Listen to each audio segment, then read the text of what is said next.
What's going on, guys? Welcome back to From the Red Carpet. On today's episode, we have a lot of movie news regarding Secret Wars, Five Nights at Freddy's 2, and even a new Halo series. So stick around, and we'll dive right in. So, some old villains may pop up in Secret Wars. We already know that Tobey's Spider-Man and Hugh's Wolverine are apparently going to lead a multiversal Avengers team comprised of different variants of Avengers and X-Men, and that will likely see variants of some of the characters from the Infinity Saga, like Chris Evans back as Captain America and RDJ back as Iron Man. However, heroes aren't the only variants that we'll see. It's been reported that variants of past villains will show up as well, a few of whom are Loki, Ultron, and Thanos.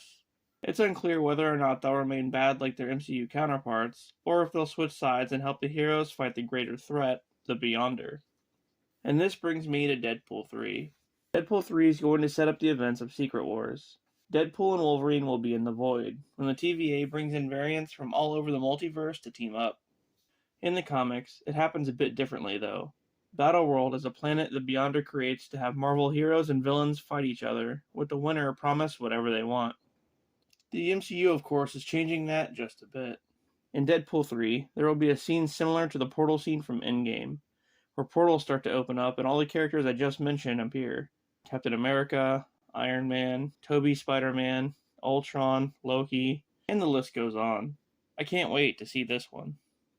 There's some more news for Doctor Strange 3. As we've heard, the third film will pick up right where Multiverse of Madness left off, with Doctor Strange following Clea into a portal to fix some oncoming incursions.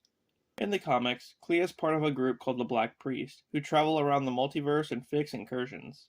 It looks like, in the scene I was just talking about, Clea actually tricks Doctor Strange into going with her, because the Black Priests think that Doctor Strange and his variants are the cause of some of the incursions. So, from what it looks like, they'll pretty much have him locked up by the end of the movie, which means that Doctor Strange won't be in Avengers 5.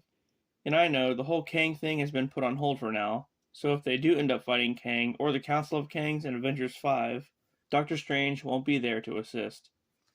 Originally, when Kang Dynasty was still happening, the Avengers were going to lose, just like they did in Infinity War. And then they were going to come back stronger in Secret Wars, just like they did in Endgame. But anyway, I'm getting off topic. Doctor Strange 3 will mainly focus on the Black Priest and them holding Strange accountable for the incursions. The name's still up in the air. It seems to be the Dark Dimension for now, but it also could be the Incursions of Insanity. I guess we'll have to wait and find out. Andrew Garfield may end up being the Spider-Man for Sony Spider-Verse after all. A while back, I talked about how Sony was planning a Spider-Verse, comprised of Spider-Man's villains. We saw this with the Venom movie, Morbius, and now Kraven. Originally, it was believed that Andrew Garfield would be the Spider-Man to these villains, seeing as to how his movies, The Amazing Spider-Man, also took place within the Sony Spider-Verse. But this idea was thrown out sometime after No Way Home came out. Well now, it's looking like he may in fact still be the Spider-Man for the job. Not only that, but Andrew is said to be involved in some MCU projects after Secret Wars comes out. So I guess that means we'll have both Tom and Andrew as Spider-Man.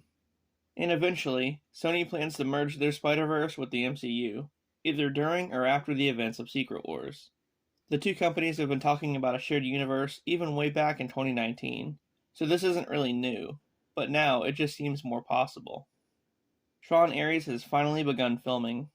The third Tron film, the sequel of Tron Legacy, was talked about a while back, with Jared Leto to be in the lead role as Ares.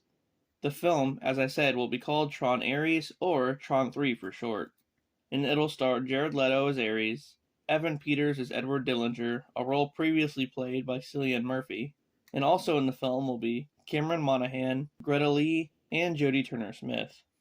While the plot isn't completely known just yet, it's set for a 2025 release. Another season of Halo is on the way. Halo fans had a love-hate relationship with the first season of Paramount's Halo series, starring Pablo Schreiber as Master Chief. The hate came when Chief removed his helmet quite often throughout the episodes. But this is pretty common and is necessary when telling a long drawn-out story like this one. And even though Chief never took off his helmet in the game, when he's played by an actor, the actor also needs to have face time. So basically what I'm saying is, just get over it. The new season will debut on Paramount Plus next month. Here's the trailer.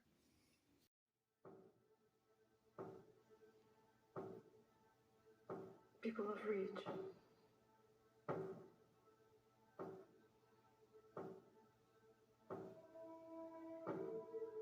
I bring you blessings.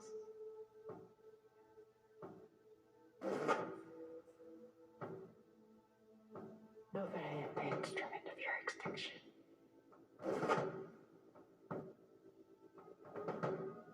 Know that I am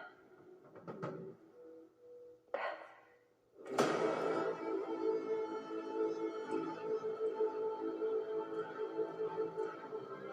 Sometimes events are beyond our control. And in those moments, we save what we can. Look at your faces. I do not see defeat. No! And I do not see surrender. You will not make a stand alone.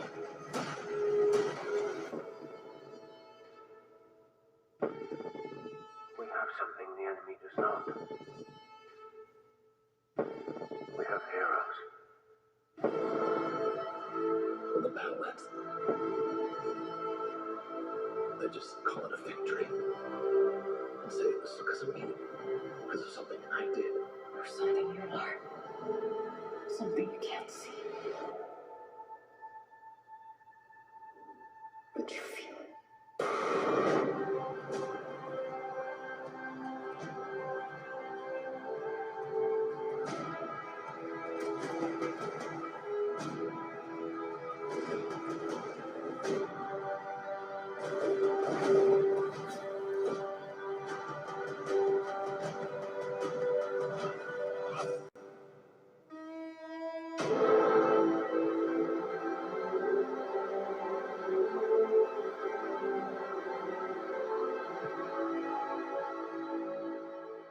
We have some photos of Johnny Cage on the set of Mortal Kombat 2. Mortal Kombat 2 started production last year, right when the writer's strike hit, and this completely halted production for pretty much every show and movie going on at the time. We got a first look at Karl Urban as Johnny Cage, and he looked pretty awesome. And now, production's finally resumed, and we have more photos. Here, we can see Karl Urban wearing Cage's classic belt buckle. Well, I say classic, but it's from the more recent games. Anyway, here he is with blonde hair and glasses.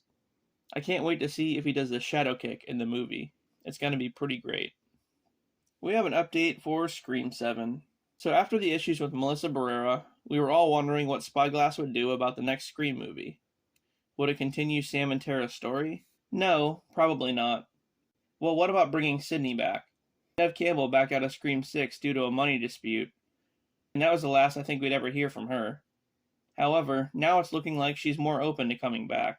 Neve said in an interview recently that given how things went down before, she's open to come back under the right circumstances. Now, whether that means more money, I cannot say, but I'm pretty sure that's what she means. So hopefully soon, we'll get confirmation on if Neve is coming back. Five Nights at Freddy's 2 will see a popular character debut.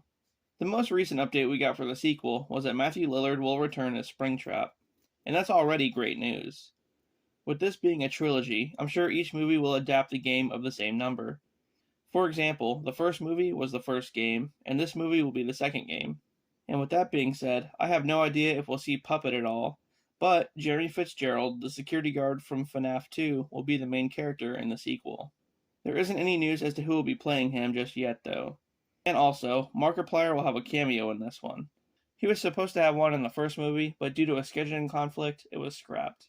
Anyway, this one is going to be awesome. Alright guys, that does it for this episode of From the Red Carpet. If you enjoyed the content, please don't forget to like and subscribe for more. And with that, I'll see you on the next one.